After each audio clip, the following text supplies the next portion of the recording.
Hi guys, and welcome to the very first episode of the Data Leadership Podcast. My name's Rich, and I'm joined today by Simon Gray. The idea of this podcast is to really have a chat with some of the most experienced and respected data leaders across the North and the Midlands, and really just try and gain some insight from these guys. So we're really excited to get started on this. And I think best place to start, Simon, is just maybe a little bit about your background. Sure. Okay. Well, thanks for inviting me to take part, Rich. It's a bit of a privilege. The first one of these I've done. So background for me. So I've been knocking around in data for getting on for 40 years now. I suppose it comes in three phases. I spent my early career in telecoms, the middle of it, I suppose, doing startups, and towards the end, more in the way of consultancy or consulting type arrangements. So I started in British Telecom, or it's called British Telecom now. It was Post Office Telecommunications when I started.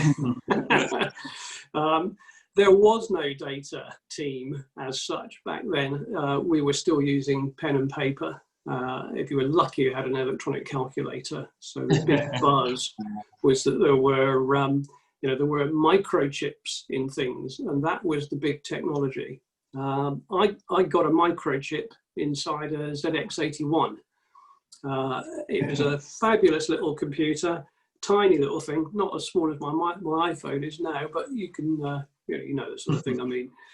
It got me introduced to computers, and I spent Christmas that year after making this up from a kit learning BASIC. I went back to work and was tapped on the shoulder. We hear you're good with computers. Yeah, that'll be me. Can you come and build us some accounting and budgeting systems? Sure. What's a budget? So it was right back at the beginnings of computers being useful in business. It was so obvious to me this was where business was going to go. So I was quite privileged in BT. I did 12 different jobs in 10 years. Many of them using that kind of computing experience. So I got to play with mainframes, build systems from scratch and implement systems all over the place. Fabulous training ground. But I have to say, after about 10 years, I'd pretty much got to where I wanted to get to in BT. I thought it was going to take me my whole career. So I moved on into cable TV. Cable TV and telecoms and internet startups became huge users of data. So this is where I first started to get into the larger scale stuff. So my introduction to appliances for data, for instance, came from working with what's now Virgin Media, was then NTL. And we bought some really large data appliances to play with, and they were remarkable. They changed what you could do with data, especially keeping score of things like phone call records and so on, from the sort of thing that was going to be really stretching and difficult to do in summary, to the kind of thing where you could look at individual calls and you could collect together what customers were doing. And that was really interesting. So a breakthrough in terms of not anymore just looking at what history is, but looking at what that's telling you about how people are behaving. And I suppose after doing some startups, I got luckily involved in doing some internet startup.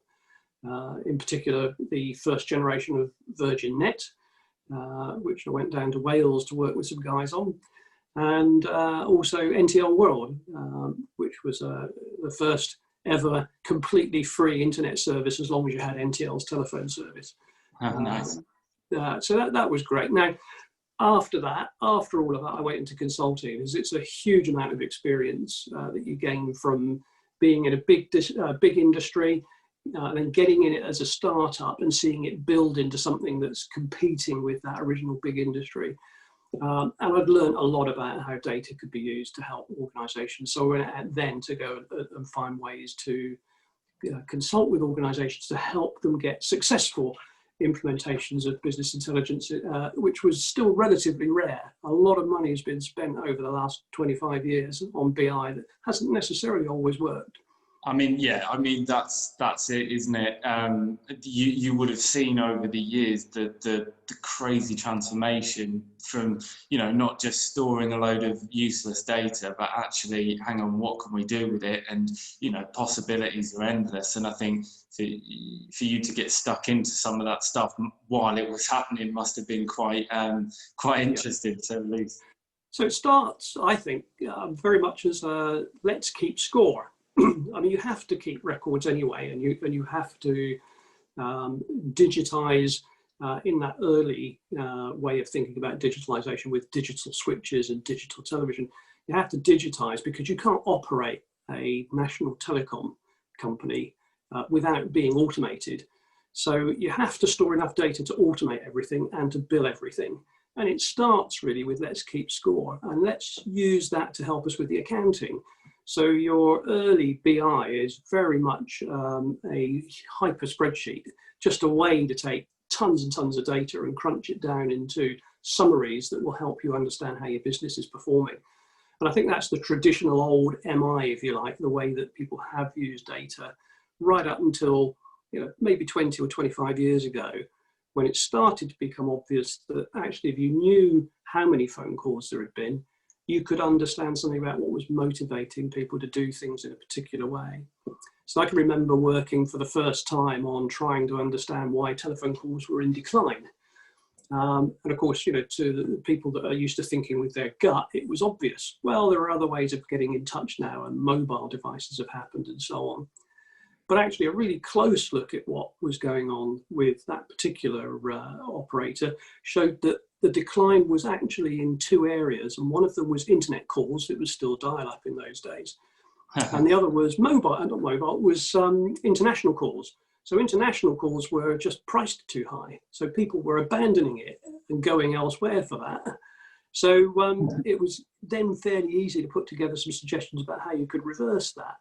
And actually, they had all the right pricing and products available, but they weren't pushing them to the right people in the right way. So there's a start to, what's the next best thing you can do now that you know so much about what's going on in your network?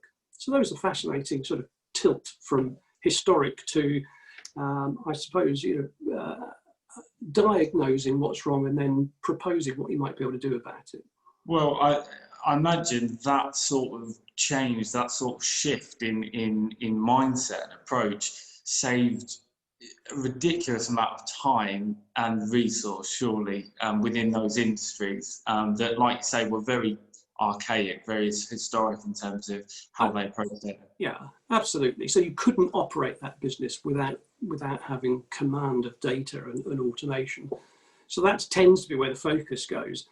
And again, I would say that the majority of effort went into how can we be more efficient in the early days. Efficiency is great because you can measure it very easily. If stuff gets cheaper, you're more efficient as long as you're doing at least as much work as you were before. And that's an area where even today, people seem to start thinking about where do I go with my MI and my BI? So how do we become more efficient? I would say I think that's probably an error because the most you can save is a fraction of what you're already spending. The way to be looking at it is how do I do better business with more people? Because the sky's the limit there. So really effectiveness is where the focus needs to go. And I think it has shifted very much in that sort of direction. So today, really, when you're doing BI, it's more about optimization.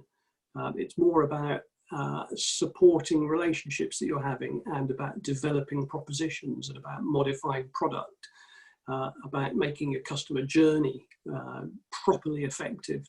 So I always tend these days to start with, let's be effective before we try to be efficient. Once you know you're doing the right thing, then try to do it right. And that'll be the efficiency phase that comes next. And then on top of that, be a bit more agile. So you're not going to get any benefits unless you're prepared to change and prepared to use what you learn and what you discover to help you shift what you're going to do next. So that's a crucial learning, is get into what am I going to do with this. And I suppose the last thing after agility would be what risks can I manage better now that I know what's really happening. So those would be the 4 key areas. It's efficiency, effectiveness, agility, and then risk management would be the things I go after. Yeah, I think that's a real good summary, to be honest. And I think you mentioned there the sort of customer journey, and I think that has to be so huge within any sort of industry that's dealing with, you know, a customer base. It's all about that sort of customer experience. So how can we improve that?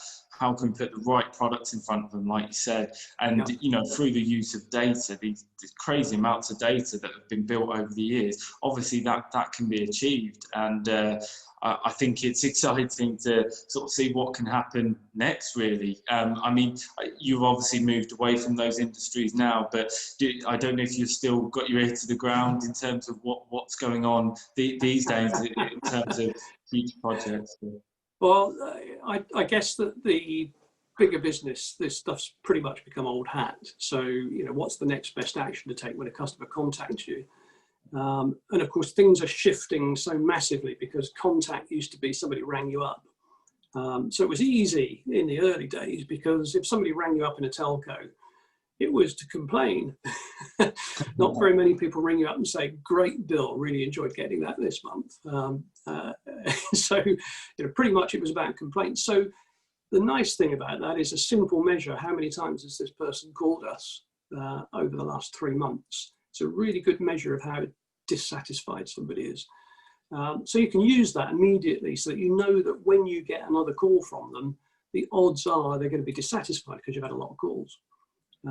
You could also do things like looking at, well, what are we charging them for their services? So you bring those 2 bits of data together.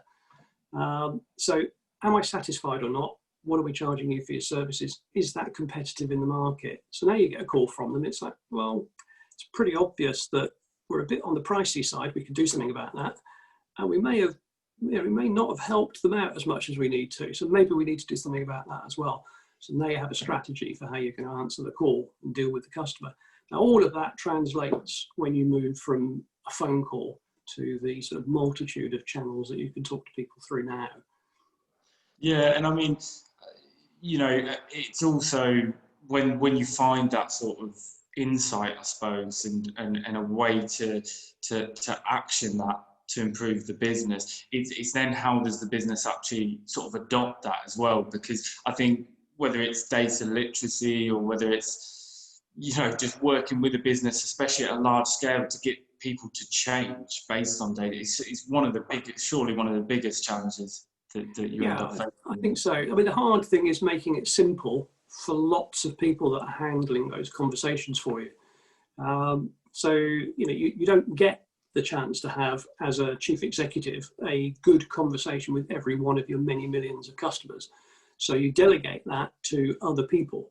And there's a lot of humor around, you know, how, what's your experience like when you call, for instance, BT Broadband's telephone line? You know, a lot of which is not necessarily, you know, really earned. So you don't have that opportunity to conduct every phone call in the way that you personally feel you would want to do that. So you've got to find ways to help thousands of other people to handle those phone calls for you, or those other contacts for you, and to deal with them in a really meaningful and useful kind of a way that is relationship enhancing for the customer rather than simply closing them off or simply answering their question. And while you're busy enhancing the relationship, if you get to a great state with a customer, the odds are that you've improved the amount of time that they're going to spend taking their services from you. So a really good, simple measure of all of that is, what have I done to the lifetime value of this customer relationship? And if you stack every single customer's lifetime value on top of another, you've got a measure that you can use of, are we going forwards or are we going backwards in general in terms of the amount of value that we generate for our customers in these relationships? So customer lifetime value, a very, very good way of being able to summarize, is it going in the right direction? Are we doing the right things? Yeah, 100%. And I think what you've touched upon there a few times is keeping things simple. There's I think there's a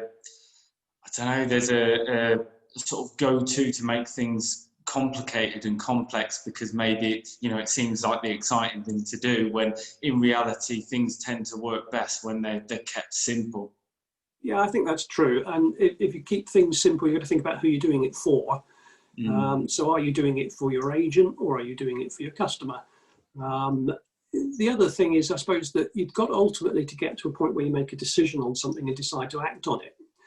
So that's great. These days, machines are doing an awful lot of that work. So you don't actually need to wait for a customer to call you up anymore. You can preemptively notice that perhaps you've done something that's not going to satisfy them. Perhaps you're a little bit more expensive than the market, and go out to them with the right decision without ever having to involve a person in that. The difficulty is that lots of businesses don't want to do something which effectively hurts them. But I think, do it to yourself before someone else does it to you, because your competitors out there looking at it. What do you mean by sort of hurts them? Sorry, in terms of... So if you were, for instance, to notice that you're charging more for your loyal customers, to your loyal customers, than you're charging to your new customers, a lot of your loyal customers are going to stop being loyal. They'll know too. You're probably in a position where you know more about what your relationship with them is about than the customer does. So you know more about how they're using their service because you're measuring it. You know more about how your price stands against competition because you set your price, knowing all of that. So there are all these things that you know more about. You owe it to your customer, if you want to keep them, if you want them to feel like they're being treated as loyal, to use all of that for the benefit of the customer. It's an expression I heard quite a long time ago, probably 10 or 12 years ago, that resonated with me. It was a bit cheesy at the time, but I think it stood the test of time, and that was, don't think of analytics as something you do to your customer. Think of it as something you do for your customer. And as glib as it is, it's kind of true. Yeah, definitely it is. Of course it is. And I mean, if you're using it in the right way, it can make a massive difference on business success and customer loyalty and retention and bits like that, which I'm pretty sure some of the biggest industries for that have to be, your telecoms and bits like that, yeah. Yeah, so telecoms, utilities, anybody who's got a relationship with a customer where you know who they are. So you've probably got a contractual arrangement with a customer that stands over time. For the sort of business that is dealing with you on a as and when you feel like it basis, obviously things are a little bit different. So if you're outside of that contractual setting, then understanding what your lifetime value is like requires you to do quite a lot more than just say so many more months at the sort of money that we're making from you now. It's not quite that straightforward.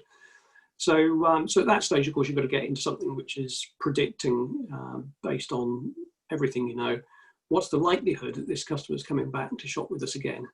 And that's really useful up until you get a pandemic. And then, of course, you haven't got a history of pandemics to go back and look at to say, well, what's going to happen next? So there's been a lot of surprise in what's happened just recently. And it's shown how actually, as bright as all this stuff is, it isn't a crystal ball. It is just using appropriate algorithms to make determinations about what's probable for the future. This is it. It's not this will give you the absolute answer. It'll give you the, that golden sort of nugget of information. It's actually, look, this will guide better decision making. It'll help the business make better decisions based off data. No, I think that's really good. I think it would be what I'm always interested to hear about when speaking to data leaders really is, what challenges are they facing? It's different for different people, but it does tend to be some common trends coming through. And it would be interesting across your career, what are the biggest challenges you've faced? So I think the big challenges that we look at now, and some of these are true over the last 30 years as well. Rate of change is probably right up there at the top. There are so many ways to skin this cat, and there are so many people with technologies for doing it. It's like, where do you start? Do you still do it in-house, or do you go out into the cloud? Do you buy it as a service, or do you, what's the right answer? And they all kind of work. The way to get away from this distraction, if you like, is that don't worry too much about it. Use something that's good enough. And over time, you'll find something which is good enough and cheap enough, because it's not going to be the technology that is the make or break on whatever it is you're trying to do with data. It's going to be how much are you using data in a way which is actually going to create some change in your business that's beneficial to you.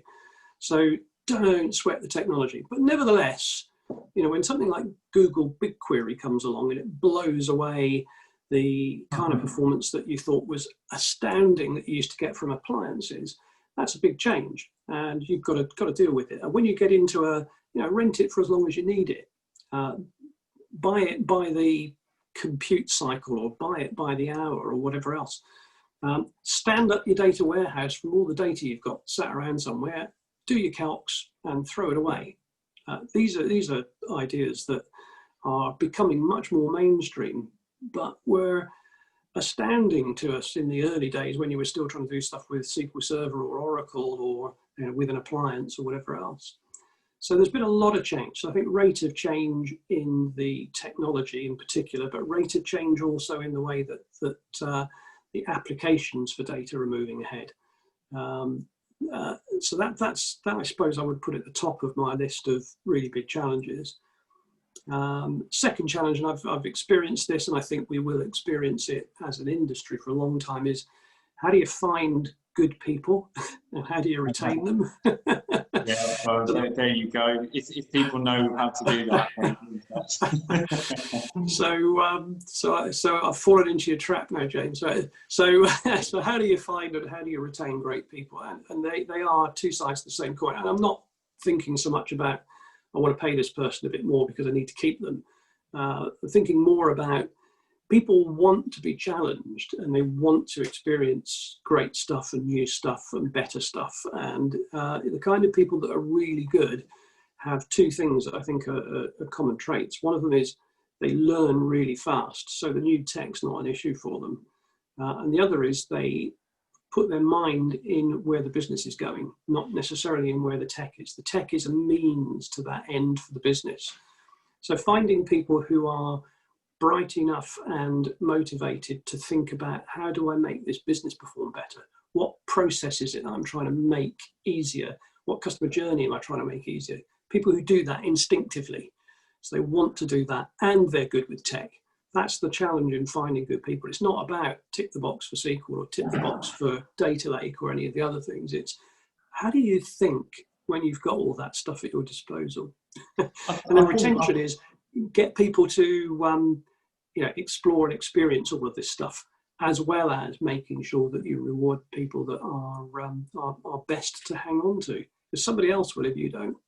Yeah, I think that's a really good point. I think one of the hardest things when hiring data professionals at the moment, but tech professionals as a whole, is finding people that are not only technical and can do the tech stuff, but actually can they talk to a business? Can they understand the requirements of that business? Can they understand how the work they do in data and the clever stuff that they do, how does that actually impact a business, and can they translate that? And I think, the guys that can do that well, obviously do very well as a career, because I think it's almost common practice now. I think it's expected. It's no longer a nice to have. This is, you need to have this. And it's quite hard to assess that sometimes, I think, when interviewing like that as well. How do you go about assessing that? So I when I'm interviewing, I will ask a small number of competency-based questions just to get a sense that somebody is reasonably current and that they have used technologies in a meaningful way. But I've got a small list of favourite questions for sort of probing intelligence. It's the bottomless pit kind of question where you get into something with somebody and there are no really right answers and wrong answers. It's more about discovering, where does this person give up? Or where does this person throw their hands in the air? Or don't they? Have they always got something extra to say? When do you feel like you're scraping the barrel?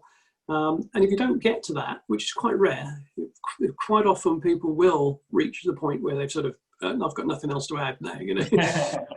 When you get to those really special people who can keep on developing an idea, or will throw away everything they've said so far and start again on a different tack, those are the people you're looking for. How do I apply my intelligence and what I do know to the situations I don't know, so that I'm flexible enough to come at this with an open mind and with a problem solving or a problem framing state of mind. So that's the essence of what I think I would look for when I'm looking for people. Oh, they're rare. Yeah, well, that's it. What I would say is I speak to a lot of grads, I speak to a lot of junior individuals, and I must admit over the 7 or so years I've been doing this, that people do seem to be adopting that mindset more and more. And I don't know whether it comes from an educational point, maybe it is put more emphasis on that during the courses and stuff like that. That may be possible. Yeah. I think it is. So I came to data through accounting, so very much the scorekeeper, if you like. But the sexy end of accounting isn't the tax and the yearly the annual reporting and so on. Sexy end is the management accounting. It's the what do these numbers tell us about how we're doing as a business. So for me, the development was, well, let's stop looking at what it looks like in summary and let's start looking at what it looks like in detail. So on the on the appliances, we were able to say, well, look, we can go to this not by department but by customer, and it'll be 1,000 times as much data, but only actually one extra column, which is the customer number. So this was a really fascinating thing to do, and that gets you then into how much money are you, or how much value are you generating for customers. These days, I think the journey is more through marketing. So the digital arena is about customer relationship and how you relate to the customer and what your journey's like. So I think that's more likely to be the starting point now. And so that sets you off straight away into what's the business imperative here? Well, it's to get a conversion out of a contact, or it's to get some consideration where somebody was just randomly searching. So I think there is a shift in the way that the education is working towards that, but also, of course, the internet happened in between me becoming somebody who works in accounts and the world as it is today. So there's a lot of change again. I think you're right as well. It's not only finding those individuals, it's them retaining them. And I think as a data leader, it's one of the biggest concerns. It's, how do we keep people when we get them like that? And yes, you can create a nice environment and stuff like that, but there is much more to it. And I think that has to be high on the priority list in terms of sort of challenges faced. So I would just go down challenges. I think that the 2 challenges so far have been a lot about, as a business or an employer, what's it like? What are the challenges for you? Here's a challenge for the individuals, the people who are the aspiring new leaders in data. It is, how do you find a client or an employer who's going to offer you the right kind of opportunity and be the right environment for you? Somebody who actually gets that it's not all about just recording the data and summing it and giving them a report at the end of the day or a pretty chart, but about the brainstorming about what are the opportunities this offers to us? What could we do differently now that we can do this? How are our competitors doing this, and what should we be doing as well? So I think there is an immense challenge in discovering whether your prospective employer or prospective client is actually serious about wanting to do data. I think that's a difficult thing, right? It's is there too much red tape? Are your hands tied? You want to do all these great things that you're learning about in your self-development, but are you in the right organization that you're ever going to be able to do something like that? And I think that is a big question that a lot of leaders ask themselves. And it's an important one because, there's only so many years you're going to be doing this. You want to be in the right organization where you're going to push yourself, you're going to be at the cutting edge of this. Easier said than done, because like you say, if you're not in the right organisation, it can sometimes be hard to leave as well. But I don't know whether you thought that during your career as well. Have you asked yourself that question as well? I asked myself the question about whether I'm with the right employer. I think I have. I mean, I've moved on from BT, for instance, after about 10 years, because I felt I wasn't with the right employer. So the the opportunity to move in a business that's existed for forever, and isn't necessarily thinking hard enough about what the future holds, and then going to a competitor, which at the time was cable TV, and getting right in as one of the foundational employees at the company and developing from nowhere. I mean, startups are brilliant. You never go away from your day at a startup wondering if what you did today was worthwhile, because the odds are it wasn't going to happen unless you did it. So it's tremendously rewarding. It's relatively high risk because you've actually got to get your finger out and be brave and do stuff. Absolutely. And I think it's not for everyone. Yeah, I think it's not for everyone, and you've got to decide what type of leader you want to be and what environment you want to work in. I mean, to solve that, is it just asking the right questions? Is it doing your own sort of marketing and search in terms of to find that organisation for you? Yeah, I mean, so all of those things, yes, absolutely, and of course those are the sorts of things, are the sorts of questions you want to ask when you're meeting the new employer. But there's another step beyond that, I suppose, which is be ready to cut your losses. If you're not getting somewhere, you're not getting where you need to go in a role that you've got now, find another one, because there are other roles out there. And there are people who want you to be thoughtful and imaginative and brave and all those other things that separate you from the guy who just toes the line or just uses the tech we've got today. I don't want somebody who knows how to use today's tech. I want the person who's going to be able to use tomorrow's tech when it arrives and nobody knows what it is yet. And we'll be using it for the right reason. Yeah, and I think that's really important. I think, in this day and age, people move jobs more often. There's more opportunities. It's not just you can work at 2, 3, 4 companies. Times have changed, and within data, you've got a ridiculous amount of companies that are investing in growing in data. So I would agree. I'd say cut your losses if you're not in the right organisation. Reach out to people, seek opportunities. I think a big thing for data leaders sometimes is, there's not many maybe advertised roles for data leaders. A lot of these are from who you know. And my advice would be, whether it's reaching out to a recruiter or whether it's actually doing your own networking, is so key, because those opportunities that aren't live yet, those opportunities that are opened up and created by yourself, those are the ones that can really push your career on. And I think that's what's exciting about working in data as a whole right now, is just a huge opportunity. And I think for the people who are going to really grasp that, there are really exciting careers available for sure. Yeah, I agree. I would say what I did want to find out, I suppose, is maybe if you could go back to the start of your career, if you can think back to there, what advice would you give a younger sort of Simon, now, knowing what you know now? I suppose I would say that data is probably my second favourite place to be.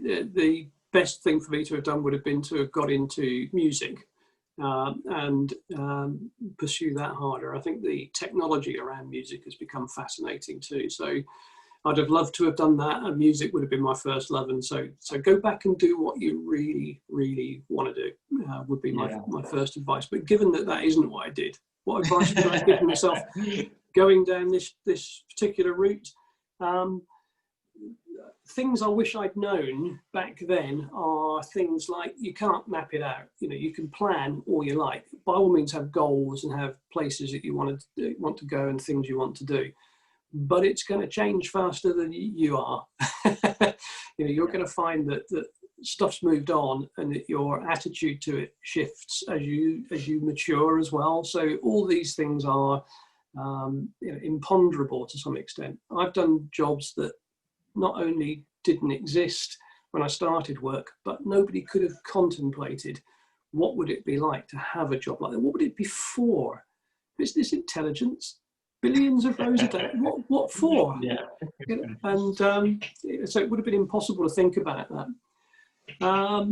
Yeah, so I think that's probably the major bit. Another piece would be keep up with it. Keep up with what's changing. Startups are great because of that, because you'll find that you've got scale to deal with. I'll give an example from my experience.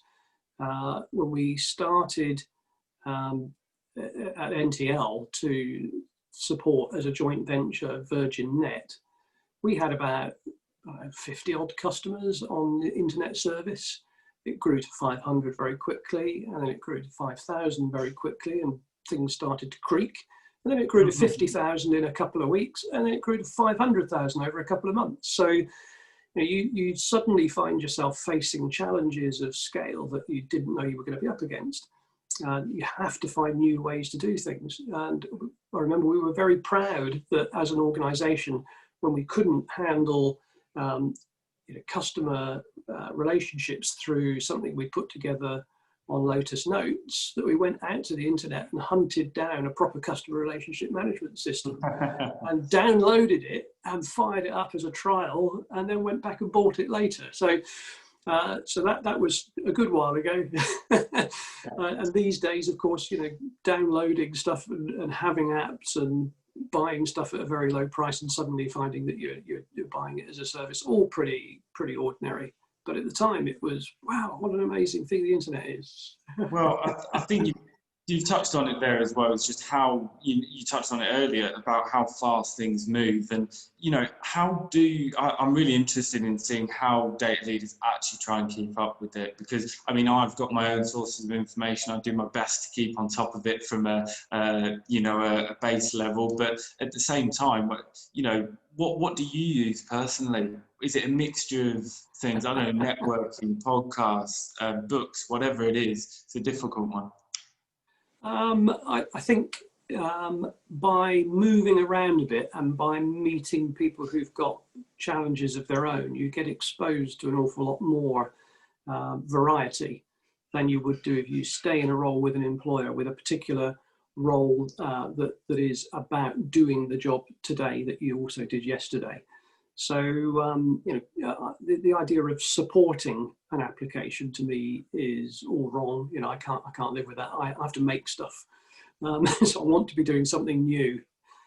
So in my career, I've built with the help of a tremendous team of probably more than 300 people, NTL World, an internet service. It's been an amazing thing, but I didn't want to run it. I didn't want to be anywhere near it after it worked. It's like, now what? What's the next new thing I can do? So I like to change. And I think if you tell people that what you want is to make stuff and you need variety, the odds are that they'll help you out with it. But if nobody knows, they sure as hell won't be helping you achieve it. So I think there's a lot of it that comes from maintaining relationships with people who can help and will do if they know what you're about and what you like as a person. Outside of that, yeah, you keep your ear to the ground. I don't want to spend an awful lot of time with news and crawling over websites, but I'll pick up on the occasional story, for instance, from LinkedIn, that will get to be quite interesting. Over the years, my email accounts have become known to a large number of suppliers who send me massive amounts of stuff every day for me to think about, and it's just really sort of picking up on the odd ones that say the right thing or are slightly interesting. And of course, the stuff that is most likely to make it for the next couple of years becomes mainstream ever so much faster now than it ever used to. So you don't have to wait 10 years to see if it succeeded. You just have to wait until this time next year, and it'll be gone, or it'll be best. So that's that. It's hard to predict the future in all of this stuff. Really I think this is it. And a question I get asked all the time is, where should I focus my learning? Where should I? What languages? What what skill set? What's in demand? And the thing is, what's in demand now could very well not be in demand 6 months, a year down the line, because something's new's come along. So I think I don't envy data professionals with that side of things for sure. I think you just got to go with your gut, haven't you, and go with what you enjoy. I think that's it. Follow your passion, isn't it? Follow what you enjoy doing. Yeah. But I had to wait for somebody to ignite a spark. And after that, you have to fan the flames yourself as well. But do something that you really enjoy and be prepared for it to be different. You just have to go with some change and adopt it. There was a wonderful thing. I'm trying to remember it. I probably won't remember it right word for word, but Douglas Adams had something to say on this, which was, I think, up until you're 15, anything. I've lost it completely. There's a wonderful saying he has, which is, you can adapt to anything up to a certain age. I think after the age of 15 and up until you're 35, something new is kind of cool and you might be able to make a career in that. And after the age of 35, when things change, that's against the natural order of things. Now, I wouldn't say it's 35. I certainly never started to sort of get rooted into what I know at that sort of an age. But I get where he's coming from, but today, younger people coming into things today are doing degrees in games design and so on, which, it feels like, well, you've got to go and become a games designer. Well, no, not necessarily. It's just all about learning a trade, which is stuff's digital now. It's a massive change in the world. I can still remember, as I said, working with pen and paper. And if you wanted to find stuff out, you had to go hunting for it. And the world today is just awash with data and with knowledge, and everything is easy. There was no search when I was starting work. There was no search when I was starting in internet. It was still drill your way through a tree of interesting subjects and see if you get to something that you're looking for. So it's a whole different world, and it moves. Yeah, I put a post up about this recently about learning and how it's never been as readily available to learn about anything you're interested in, regardless of the subject. So, it's no excuse really, is it? It's find the time and get it done. But yeah, I mean, just to end off, Simon, I know you're sort of in between contracts and bits like that at the moment. So you're looking for a bit of a new gig. So, I mean, what sort of things are going to be of interest to you, and how's best to get in touch with you if anyone's listening to this and could have something for you? Sure. So I think my line is really that I always start with what's the outcome for their business? Where are you trying to take this thing to? Over the years, that for me has been the single biggest failure point in all of the business intelligence initiatives I've ever seen, that people are not clear what it's for when they start. So they're not clear exactly how they're going to adapt to it. So my angle is, okay, so you're going to do something, but why are you doing it first? When you're really clear about why you're doing it, are you truly committed to making the changes that are going to bring this about and make it possible? Because you might say you are, but we'll see. So that's really the kind of challenge I'm looking for, is somebody who knows where they're going or needs help finding out where they're going and needs to understand the scale of the challenge. And these are the things that I find most interesting in work. So I'm the kind of guy who knows about the 2 steps before this process and knows about the next steps after this process. And I want to join it up and understand what's happening as a result of doing the work. Yeah. Cool. I think a lot of organisations right now need leadership within data. They need, a lot of businesses are using data to not only survive this period but adapt and evolve. And I think there's definitely opportunities. Yeah. So I think having figured out what is it that we're up against here, the next thing for me is, how do you make that interesting to everybody involved in it? It's how do you inspire techies who love their data and love their stuff and want to try the latest stuff out? How do you inspire a team like that to be thinking about, as a business, what are we trying to achieve here? What's the best way to get at this? How do I move through the fact that this is going to take longer than they think it's going to, and they want it tomorrow? How do you deal with all of those things? So again, the cover of sitting between a technical team and a management team and being able to say, it works like this, guys. Of course they want a result now. Let's start drip feeding how the project's moving along. Let's start getting some benefit out bit by bit, And also, moving in the other direction. So, well, it is going to take longer to get to the final story, but we could deliver some stuff for you in the short run and make sure that it's all going in the right direction. But a lot of companies don't even have proper control of their data at the outset. So relying on bad data is not a great way to start. So that's another aspect that needs looking at. So there's a whole process that over the last 30 or more years, I've been able to kind of codify into a sensible approach to how do you go at this data. So that's really where I'm coming from, I guess. So my angle is I'm always looking for exciting and worthy challenges that are in that kind of flavour. So if there are any of those really exciting and worthy challenges out there, that's what I'm interested in. So contact is easy. That's well, obviously LinkedIn is one of the ways these days. So I'm always there on LinkedIn. So I'm simon.gray.linkedin@gmail.com on email as well. But also I do operate as Gray Consulting. So simon@grayconsulting.co.uk. So both of those addresses will come through to the same devices. That's great. What I'll do is I'll post that alongside the video, maybe in the comments as well, so people will have that. But look, it's been really great speaking to you, Simon, and appreciate your time. And let's keep in touch. Okay. Well, thank you, Richard, for the opportunity. See you soon.